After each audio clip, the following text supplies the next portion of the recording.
டேஸ்டியான தக்காளி தொக்கு இது செய்கிறதுக்கு 1/2 கிலோ அளவில் பழுத்த தக்காளியை கழுவி எடுத்துக்கலாங்க. கூட 5 பெரிய வெங்காயம் வாஷ் பண்ணி எடுத்துக்கலாம். இதோட அளவு பார்த்திங்கன்னா 300 கிராம் வெங்காயம், கூட ஒரு 5-6 பல்லு பூண்டு. இது ரொம்ப ஈஸியாக செஞ்சிடலாம். வாங்க எப்படி பண்ணலான்னு பார்க்கலாம். தக்காளி மற்றும் வெங்காயம் மிக்ஸி ஜாரில் தண்ணி விடாமல் கெட்டியாக அரைச்சிக்கணுங்க. கூடவே சட்னிக்கு தேவையான அளவுக்கு வரமிளகா, இன்றைக்கி நான் ஒரு 6லேருந்து 7 வரமிளகா எடுத்திருக்கேன்.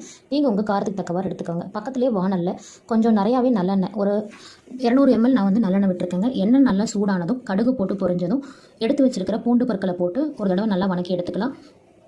அடுத்ததாக நாம் அரைச்ச வெங்காயம், தக்காளி, வரமிளகா விழுத இந்த பூண்டு கூட சேர்த்து எண்ணெயில் எல்லா பக்கமும் நல்லா ஸ்ப்ரெட் ஆகிற மாதிரி கலந்து விட்டுக்கலாங்க. கூடவே ஒரு கொத்தாளு கருவேப்பிலையும் சேர்ந்து வதக்கிக்கலாம். அடுத்தது இந்த தக்காளி தொக்குக்கு தேவையான அளவு உப்பும் சேர்த்து ஒரு தடவை நல்லா கலந்து விட்டுட்டு எந்த டிஸ்டர்பும் பண்ணாமல் 10 நிமிஷத்துக்கு ஒருக்கா இது நம்ம கிளறி விட்டால் மட்டும் போதுங்க. எண்ணெய் நல்லா பிரிஞ்சு பேஸ்ட் அளவுக்கு வரணும். இந்த தக்காளி தொக்கு சுவையாக வரணும்னா இது ஃபைனலாக நம்ம இறக்கி முடிக்கிற வரைக்கும் ஃபயர் ஃபுல்லாக லோ ஃப்ளேமில் தாங்க இருக்கணும்.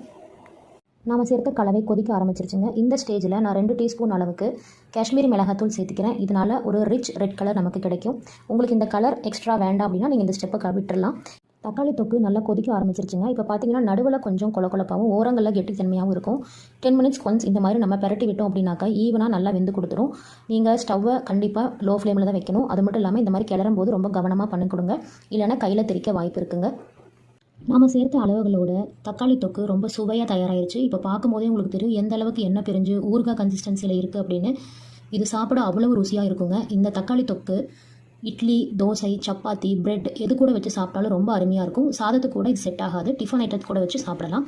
இது எங்கள் வீட்டில் டூர் சட்னின்னு சொல்லுவாங்க. இதே மாதிரி நீங்களும் உங்கள் வீட்டில் ட்ரை பண்ணி பார்த்துட்டு உங்கள் அனுபவங்களை என் கூட கமெண்ட்டில் பகிர்ந்துக்கோங்க. இந்த தொக்கு உங்களுக்கு பிடிச்சிருந்ததுன்னா தக்காளி தொக்கு நல்லா ஆற விட்டு ஒரு ஏர்டைட் கண்டெய்னரில் ஸ்டோர் பண்ணிட்டோம்னா 15-20 நாளைக்கு கெட்டு போகாதுங்க. இது நிச்சயம் எல்லாருக்கும் ரொம்ப பிடிக்கும். இது நீங்கள் ஒரு டைம் ட்ரை பண்ணி பார்த்துட்டு சொல்லுங்கள். மிக்க நன்றி.